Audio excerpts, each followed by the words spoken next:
បាទជំរាបសួរបងប្អូនបាទនេះជាការរកត្រីរបស់ខ្ញុំបងប្អូនបាទដូចតាមវីដេអូអញ្ចឹងបងប្អូនបាទតម្រាំបានត្រីអញ្ចឹងបងប្អូនអើយបាទដើរហត់ណាស់បាទនេះជាចុងវីដេអូបាទខ្ញុំទៅមកដាក់ដើមវីដេអូបងប្អូនបាទថ្ងៃហ្នឹងបានឆ្លុយគូសំបាទបាន4គីឡូជាងប៉ុន្តែប្រហែល4គីឡូជាងដើរឡើងខ្សោះខ្យល់ហើយបងប្អូនបាទឥឡូវចាំទៅទស្សនាវីដេអូរបស់ខ្ញុំពេញតែម្ដងបងប្អូនបាទហ្នឹងហើយហើយខ្ញុំថតពីពេញប៉ុន្តែខ្ញុំដាក់វីដេអូយ៉ាងលឿនបន្តិចបាទនេះដល់ហើយបងប្អូនបាទពេលខ្ញុំចុះពីខ្នល់ទៅគឺខ្ញុំដើរទៅដល់កន្លែងនេះខ្ញុំលើកបងប្អូនបាទឆ្ងាយគួរសមដែរបងប្អូន100ម៉ែត្រជាងដើរទៅតម្រុំលើកន្លែងណាមួយកន្លែងទៅមួយកន្លែងទៀតចឹងបងប្អូនបាទបើនិយាយរួមទៅតម្រុំតែបានត្រីមួយខាំពីរខាំ1គីឡូ2គីឡូនេះគឺមិនងាយទេបងប្អូនបាទគឺដើរហត់មែនតើដើរតាមយួរដួលទៀតព្រោះតាមភ្លឺនឹងអត់មាននេះទេបងប្អូនបាទយូរដើរទៅកន្លាច់បាទដួលតែញើទេបងប្អូនបាទដួលតែញើទេដើរអន្តរនេះវីដេអូរបស់ខ្ញុំនេះថតខ្ញុំធ្វើរឿងលឿននេះបងប្អូនមើលទៅសាំហើយកាមេរ៉ាគឺខ្ញុំទិញនិយាយចំទៅគឺទូរស័ព្ទថតអត់ទៅនឹងទេបងប្អូនបាទដើរផងកាន់ផងចឹងវាអង្គើបងប្អូនបាទហើយនេះមកដល់ហើយបងប្អូនបាទថ្ងៃនេះទឹកច្រើនទឹកឡើងទឹកក្រហមមកភ្លៀងច្រើនបងប្អូនបាទលិចអស់ហើយបាទហើយអាថងឲ្យខ្ញុំពាក់នេះណាគឺថងដែលខ្ញុំដាក់ទូរស័ព្ទទេបងប្អូនបាទដាក់ទូរស័ព្ទដល់ពេលលើកហើយលាក់អីហើយបានដាក់ថងវិញបន្តដំណើរទៅមុខទៀតបងប្អូនបាទបើនិយាយចំទៅអត់មានអ្នកកាន់កាមេរ៉ាឲ្យបាទគឺម្នាក់ឯងអញ្ចឹងវាអត់ទៅល្អវីដេអូវាបានឆ្លង4-5ដែរបងប្អូនបាទគូសំដែរបាទ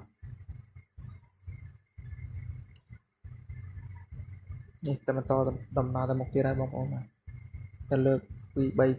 លើកមកកន្លែងទៀតបងប្អូនបាទនេះទៅទៀតហើយដោយសារខ្ញុំអត់មានអ្នកកាន់កាមេរ៉ាឲ្យទូរស័ព្ទឲ្យបងប្អូនបាទអញ្ចឹងម្នាក់ឯងគឺយើងចុច scope ហើយយើងកាត់មកកន្លែងហ្នឹងបងប្អូនបាទយើងលើកលាក់ហួយផងខ្លាចវាជុះទូរស័ព្ទថ្ងៃនោះចូលទឹកដែរបងប្អូនបាទចូលទឹកដែរឆ្លងអេក្រង់នេះបន្ទាប់យើងគោះហើយយើងដើរទៅមួយកន្លែងទៀតបងប្អូនបាទចូលមកដល់តាមស្ទឹងតាមព្រែកឯងបងប្អូនបាទនេះដល់ផ្លូវតេះហើយបាទនេះចូល100ម៉ែត្រទេបងប្អូនបាទដើររហូតប្រហែលមួយខាំពីរខាំ1គីឡូ2គីឡូគឺមិនងាយទេបងប្អូនបាទដើរកាត់ទឹកកាត់ផុកហើយវីដេអូនេះគឺខ្ញុំមិនមែនបង្ហាញថាពូតខាងរកត្រីរកអីទេបងប្អូនបាទដោយសារខ្ញុំចង់បង្ហាញថាមុននឹងបានហ្នឹងគឺពិបាកដែរហ្នឹងបងប្អូនបាទមុននឹងបានត្រីយកទៅលក់គឺដើរហត់ដែរបងប្អូនបាទហើយវីដេអូដូចខ្ញុំថាអញ្ចឹងវាអត់ដឹងទេបងប្អូនបាទដើរផងទៅការតែអលអីចឹងទៅវាគឺអីចឹងបងប្អូនបាទខុសត្រូវខ្ញុំសូមកាន់តែអភ័យទោសបងប្អូននេះដល់មកកន្លែងទៀតហើយបងប្អូនបាទដល់មកកន្លែងទៀតហើយថ្ងៃនេះចូលត្រីបានគួរសមបងប្អូនបានច្រើនបាទត្រីឆ្លុយបាន4គីឡូជាងហើយកូនត្រីចង្វាខ្ពស់វាបានថាជា3-4គីឡូដែរបងប្អូនបាទខ្ញុំស្រាយគូតលើកលាក់កន្លែងនេះគឺលើកលាក់ខ្លួនឯងស្រួល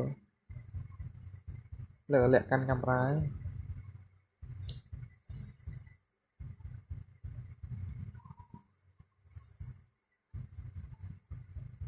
លើកលាក់ឲ្យបងប្អូនបាទលើកលាក់ជិតធ្វើទៅមើលនេះបានឆ្លូញច្រើនគឺសមនេះបងប្អូនបាទទៅពឹសគឺឆ្លូញបាទនេះស្បៃមួយបងប្អូនបាទជាក់ស្ដែងអញ្ចឹងបងប្អូនបាទឃើញអញ្ចឹងហើយបាទអញ្ចឹងហ្នឹងបានឆ្លូញច្រើនគួរសមហើយវីដេអូនេះរៀងវែងបងប្អូនបាទវីដេអូនេះរៀងវែងតិចវីដេអូនេះ10នាទីបងប្អូនបាទនេះបន្តដំណើរទៅមុខទៀតហើយបាទ ដើររហូតបងប្អូនបាទតរំបានមួយបងប្អូនបាទ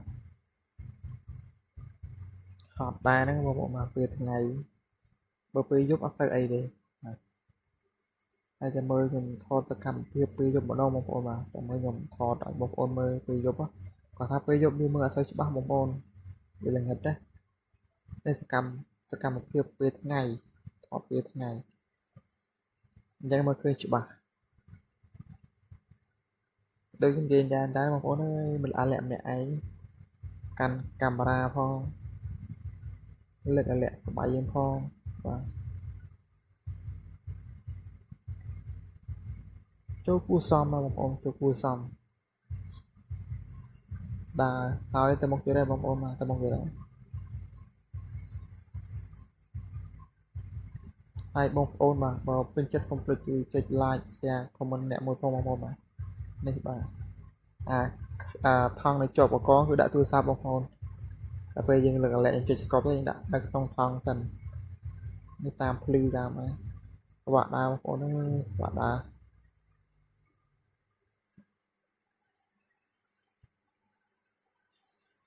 ដើរនេះទៅ100ម៉ែត្រជាងទៀតបង100ម៉ែត្រជាងរំដងមកកន្លែងទៀត1 2 100ម៉ែត្រ100ម៉ែត្រដាក់2ហ្នឹង1ហ្នឹងទៅបាទមកដល់មកកន្លែងទៀតហើយកន្លែងនេះគឺកន្លែងស្រែខ្លួនឯងបងប្អូនស្រែខ្លួនឯងស្រែខ្លួនឯងដាក់ក្នុងស្រែហ្មងបើស្រែគេតើថាដាក់កន្លែងណាដែរអត់មានសន្ទុងបានហ៊ានដាក់បើមិនចឹងគេថាឲ្យគេស្ដីឲ្យនេះដាក់ស្រែខ្លួនឯង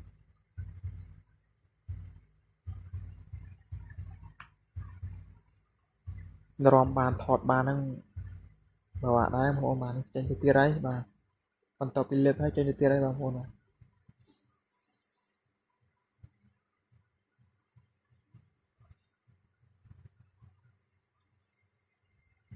កន្លែងដួលបងប្អូនកន្លែងហ្នឹងដួល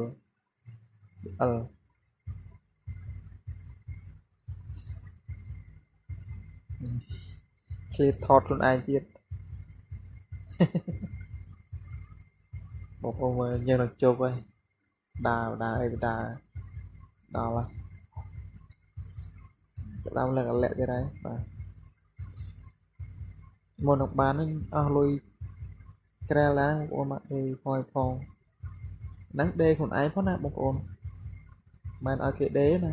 ដេខ្លួនឯងផងបើមិនឲ្យគេដេទៀតដល់អស់ច្រើនហ្មង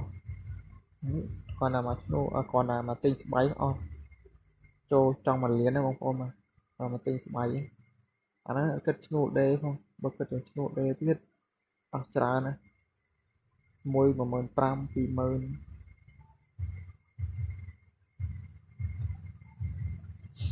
គាត់ទិញស្បៃចូលចង់1លាន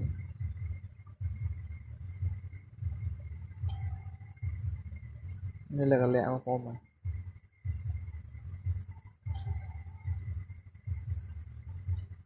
ហើយវីដេអូរបស់ខ្ញុំបើខុសត្រូវសូមខន្តីអភ័យទោសផងបងប្អូនបាទ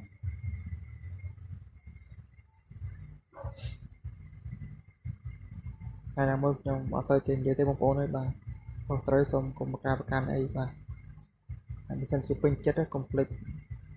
share មួយផងបាទបើជាពេញចិត្តវីដេអូហ្នឹងបងប្អូនបាទហើយខ្ញុំនឹងធ្វើវីដេអូក្រោយៗទៀតបងប្អូនបាទ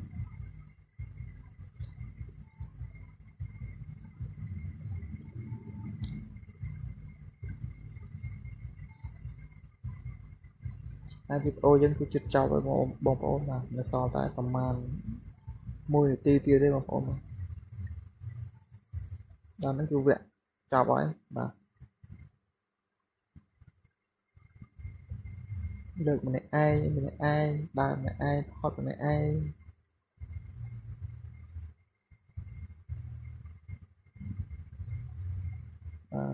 កូនត្រីពឹសបានសារគូសំ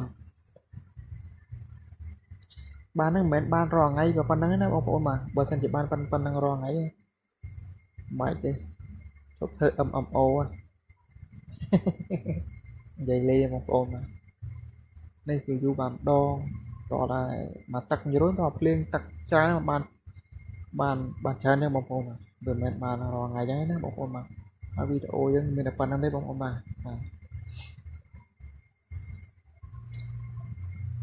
មកភ្លេចជួបគ្នានៅវីដេអូក្រោយទៀតបងប្អូនបាទនេះថតមកកូនពៅមួយ